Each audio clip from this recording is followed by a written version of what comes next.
Bonsoir, c'est Abdoul. Aujourd'hui, je suis à la Baleine, le cinéma à Marseille.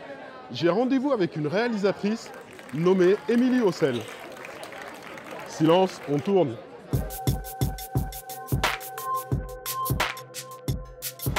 Moi, j'habite à Marseille depuis plus de 10 ans. Tous mes cours, je les ai tournés ici. J'ai grandi dans le Midi, plutôt vers Montpellier. Et du coup, mon imaginaire est très lié à la Méditerranée, à la lumière du Sud. Tu réalises ton premier long métrage qui s'intitule L'été et l'éternité, qui relate l'histoire de deux jeunes filles qui sont amies dans la vie. Il y en a une qui va perdre brutalement la vie. Comment t'es venue l'idée de faire ce film? Et j'ai eu envie de m'attaquer à ce sujet-là, qui était la perte à un jeune âge. Et comment, en fait, on arrive à avancer avec cet événement aussi difficile.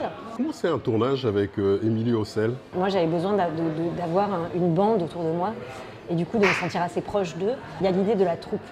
C'est-à-dire qu'il y a 10 jeunes comédiens, il y avait une vraie complicité à cet endroit-là. Et le casting alors, comment tu as fait? J'avais très envie de le faire moi-même parce que du coup c'est comme une sorte de casting enquête où je rencontrais des jeunes gens qui étaient pour certains non professionnels, qui n'avaient jamais joué, certains avaient un peu des expériences de théâtre. La star du film, elle s'appelle Lise, elle joue le rôle de l'amie qu'elle va perdre dans le film. Comment est Émilie Haussel, la réalisatrice, pendant le tournage? Elle est très accueillante. Elle était concentrée, elle était très méticuleuse. Elle nous fait confiance. Et du coup, tu peux avoir confiance en toi. L'improvisation, elle était très présente plutôt lors des répétitions. Et si vous voulez, ils n'ont jamais eu de scénario. Mais par contre, ils avaient un canevas assez précis. On va où?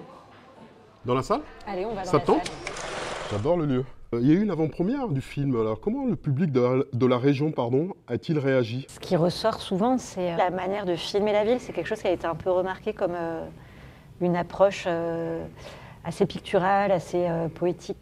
Alors, ton actu, prochainement, vu que c'est ton premier long métrage. À partir de mi-mai, je reprends ardemment l'écriture du prochain long. Une sorte de conte un peu psychédélique.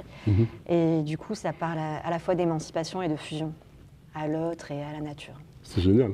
Voilà. Tu mises tout sur la jeunesse, quoi, en gros, quoi.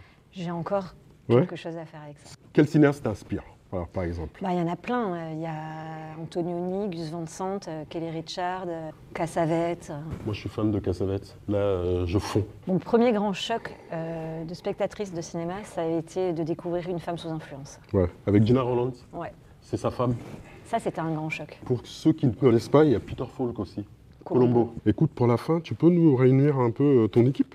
Allez. Les filles, elles sont où les actrices? C'était Émilie Haussel, Clap de fin.